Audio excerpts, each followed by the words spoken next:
والسلام على سيد الأنبياء والمرسلين. أما بعد، بسم الله الرحمن الرحيم. اقرأ باسم ربك الذي خلق، خلق الإنسان من علق، اقرأ وربك اللہ عز و جل کا انتہائی ہم شکر گزار ہیں جس نے اپنے بندوں کو یہ توفیق عطا فرمائی ہے کہ اس کے گھر میں مسجد میں بیٹھ کر چٹانوں پر اللہ کے اس قرآن کو سیکھا جائے، اس کو پڑھا جائے۔ جس قرآن مقدس کی تکمیل آج ہمارے برخوردار حافظ طلحہ نے، ان کے والد محترم ہمارے ساتھی اور دوست صبغت اللہ صاحب ہیں، آج ان کے لیے انتہائی خوشی کا دن ہے۔ ان کے بچے کے نانا جان بھی یہاں پر آج اس پروقار محفل میں موجود ہیں۔ میں اللہ کا سب سے زیادہ شکر گزار ہوں۔ اس مسجد توحید میں ویسے تو 1990 سے ہی ہم نے، جب ہمارے پاس یہ پہلا ہی مسجد کا تعلیمی اور تدریسی ادارے کا آغاز ہوا تھا، اس وقت کے کافی بچے ہیں، اس میں میرے اپنے بچے بھی ہیں اور ایک ساتھی محترم محمدی صاحب، ان کے بچے بھی ہیں، اور بھی کافی ہمارے دوست جن کے بچوں نے اس مسجد سے حفظ کیا تھا۔ پھر درمیان میں ہم نے اپنے اسکول ملتان علما میں اور اپنے مدرسہ ابن تیمیہ میں شعبہ حفظ اور ناظرہ کا اہتمام کیا۔ پھر وہاں سے یہ علمی تدریسی قرآن کا حفظ معاملہ یہ چلتے رہے، تو یہ معاملہ مسجد توحید سے کچھ عرصے کے لیے مفقود ہو گیا تھا۔ پچھلے 2 سال سے کچھ ساتھیوں کے ذوق و شوق اور ان کی خواہش پر یہ 2 سال تقریباً ہونے والے ہیں اس شعبہ حفظ کو آغاز کیے، کہ اللہ کا احسان ہے کہ اس 2 سال میں یہ تیسرا بچہ قرآن مقدس کی حفظ کی تکمیل کر رہا ہے۔ اس سے پہلے حافظ عبد الرحمن، حافظ اسد چھوٹا بھائی، اور آج تیسرا بچہ یہ حافظ طلحہ ہے۔ انتہائی خوش نصیب ہے وہ والدین جو اپنے بچوں کو اللہ کی کتاب طرف بھیجتے ہیں، اللہ کے قرآن کے حفظ پر لگاتے ہیں۔ دنیا کی نظروں میں تو مختلف قسم کی ڈاکٹریٹ کی ڈگریاں حاصل کرنے والے، تعلیم حاصل کرنے والے لوگوں کی نظریں تو بڑی للچاتی ہوئی نظریں ان پر پڑتی ہیں، لیکن محمد رسول اللہ صلی اللہ علیہ وسلم فرماتے ہیں، اس حدیث کا مفہوم یہ ہے کہ اللہ کی نظر میں اس کائنات اور اس زمین پر سب سے بہترین اللہ کے ہاں وہ عظیم لوگ ہیں جو اللہ کے قرآن کو پڑھتے ہیں، اللہ کے قرآن کو پڑھاتے ہیں، اللہ کے قرآن کو سیکھتے ہیں، اس کا تلاوت، اس کا ترجمہ، اس کی تفسیر، اس پہ عمل پیرا ہونا، یہ اللہ کے ہاں بہت ایک عظیم عمل ہے۔ اور اتنا عظیم عمل ہے کہ رسول اللہ صلی اللہ علیہ وسلم فرماتے ہیں کہ جب کوئی بیٹھ کر یہ قرآن پڑھتا ہے، الف لام میم 3 حرف ادا کرتا ہے، تو اللہ ایک ایک حرف ان کو 10 نہیں کر دیتے۔ قرآن مقدس کا مجھے اگلے دن ایک دوست ہمارے ہیں کھوکھر برادری سے، اکبر بھائی، مجھے پوچھنے لگے کہ بہاولپور کے اندر ترجمے کی کلاس ہوتی ہے، لیکن بڑی کوشش کے باوجود کبھی کچھ ترجمہ یاد ہوتا ہے، کبھی بھول جاتا ہے، کبھی آتا ہے، کبھی نہیں آتا۔ تو میں نے اسے کہا کہ نبی صلی اللہ علیہ وسلم کی حدیث ہے، قرآن کی کلاس لگی ہوئی ہے، ترجمہ تفسیر قرآن کا آغاز ہو رہا ہے، آپ یہ سوچ رہے ہیں کہ مجھے عمر کے حصے میں آ کر یاد کتنا ہوتا ہے، کم ہوتا ہے، زیادہ ہوتا ہے، کیا کروں؟ اور میرا اللہ کے ہاں معاملہ کیا ہوگا، جبکہ رسول اللہ صلی اللہ علیہ وسلم فرماتے ہیں اگر یہ محفل یہ مجلس قرآن کا قائم ہے اور کوئی آدمی جیسے مثلا شیخ صاحب بیٹھے ہیں تو پرنسپل کو ملنے کے لیے آیا ہے، وہ دیکھتا ہے یہ مصروف ہے، وہ بھی آ کر ساتھ خاموشی سے بیٹھ جاتا ہے، یہ اٹھیں گے تو میں ان سے اپنی بات کروں گا، تو نبی صلی اللہ علیہ وسلم فرماتے ہیں جب اللہ کی رحمتیں اس پوری محفل کو ان کی مغفرت کے فیصلے اللہ کرتا ہے تو اس بندے کو بھی معاف کر دیا، اس کے نام اعمال میں بھی وہی اجر و ثواب نیکیاں لکھی جاتی ہیں۔ فرشتے سوال کرتے ہیں یا اللہ یہ تو اس قرآن کے پڑھنے اور سیکھنے کے لیے آیا ہی نہیں تھا، تو اللہ فرماتے ہیں کہ یہ اللہ کی اس کتاب کی، قرآن کی، اللہ کے ذکر کی وہ محفل و مجلس ہے، یہاں جو ویسے بھی آ کے بیٹھ جائے تو کبھی اللہ کی انعامات سے محروم نہیں رہتا۔ اس لیے بڑی عظیم ایک نعمت ہے اللہ کی کتاب سے جڑے رہنا۔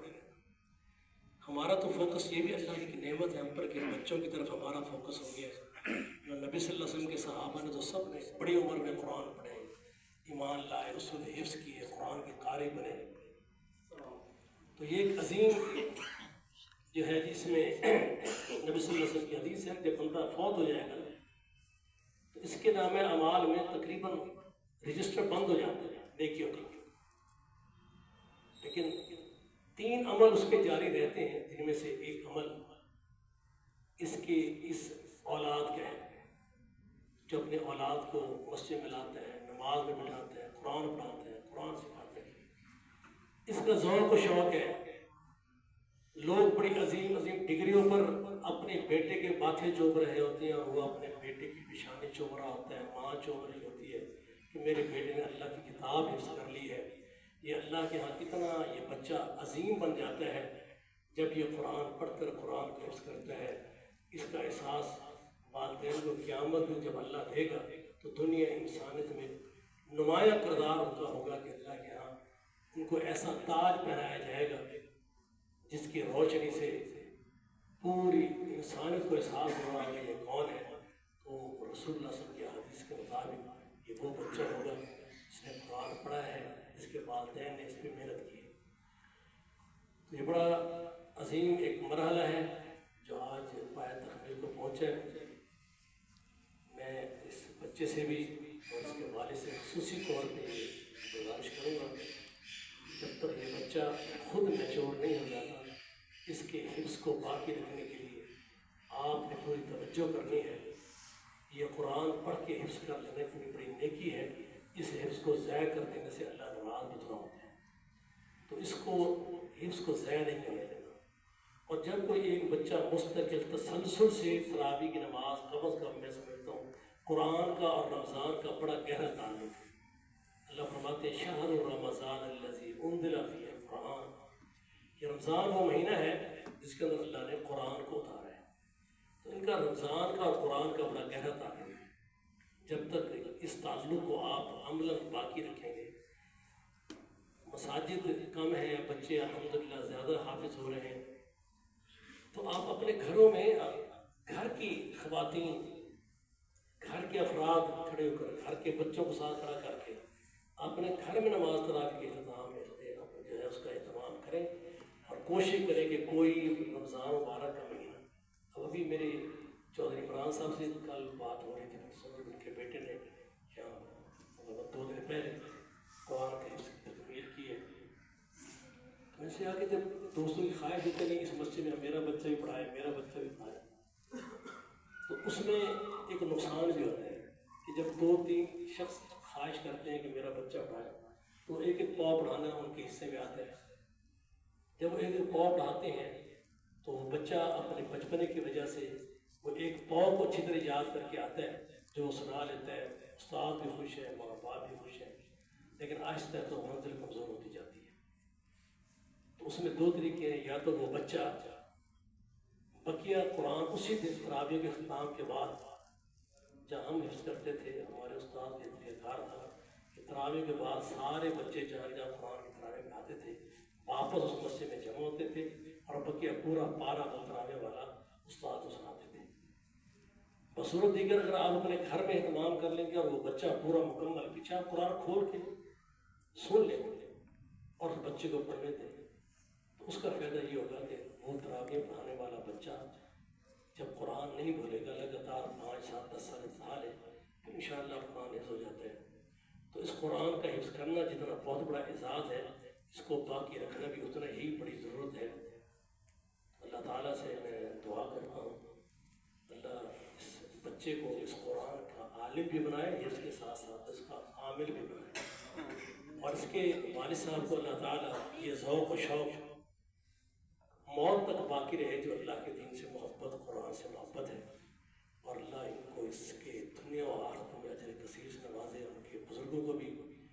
اور محترم قاری یوسف صاحب جس کا اس میں بڑا کردار ہے، اور وہ بھی اسی فہرست میں آتے ہیں کہ خیرکم من تعلم القرآن وعلمہ. بچوں کے حفظ تو ہوتے ہیں، لیکن خوشی کی بات یہ ہے کہ تیسرا بچے حفظ کر رہا ہے. جب یہ بچے تلاوت کرتے ہیں تو پورے خوبصورت رسول اللہ صلی اللہ علیہ وسلم کی حدیث ہے کہ اس قرآن مقدس کو اپنی خوبصورت آوازوں کے ساتھ زینت دو. تو جب یہ بچے خوبصورت آواز کے ساتھ، صحیح تلفظ کے ساتھ، تجوید اور قرات کے ساتھ قرآن کے الفاظات کی ادائیگی کرتے ہیں تو قرآن کے اندر حسن اور بڑھ جاتا ہے بچوں کی اس خوبصورت آواز کی وجہ سے. تو میں اس پر بھی مجھے خوشی ہوتی ہے کہ جب اپنے بچوں کا اختتام دیکھتے ہیں کتنے پیارے لہجے سے اور کتنے پیارے تلفظ سے قرآن پڑھ کے سنا رہے ہوتے ہیں. تو میں قاری صاحب کا بھی اور مسجد انتظامیہ کا اور ہمارے جماعت کے تمام افراد جو اس دینی ایکٹیویٹیز قرآن و سنت کی نشر و اشاعت، تدریس میں اور اس کے تحفیظ میں اپنا کردار ادا کر رہے ہیں، اور خصوصاً مسجد توحید کی انتظامیہ جو ان بچوں کے معاملات تعلیم تدریس میں اپنا زیادہ کردار ادا کر رہے ہیں، میں ان سب کا مشکور ہوں. ان کے لیے اللہ سے دعا ہوں اللہ تعالیٰ ان سب کو، ان کے بچوں کو، ان کے بزرگوں کو، جو ہمارے وہ بھائی دوست بزرگ اہل ایمان اہل توحید جو دنیا سے جا چکے ہیں، اللہ ان کو بھی، جنہوں نے اس مسجد کے بنانے میں، کرنے میں، معاملات میں، اس تحریک کو اٹھانے میں، کتاب و سنت کے منہج کو اس میاسی میں کم از کم اس کو عام کرنے میں جن جن دوستوں کا کردار رہا ہے، اللہ ان فوج شدان کشندان کی قبروں کو نور سے بھر دے. اللہ ان کو مغفرت فرمائے. جو زندہ ہے اللہ ان کو مزید خیر کی اور کتاب و سنت کی نشر و اشاعت کی اللہ توفیق عطا فرمائے. اللہ ہمارے خطاؤں کو معاف فرمائے. میں پھر ایک دفعہ آپ تمام آنے والوں کا بھی مشکور ہوں، آپ کے لیے بھی دعا گو ہوں. اللہ سے دعا کیا اللہ تیرے اس پاک کلام کی اس پاک محفل میں ہم جو خطا کار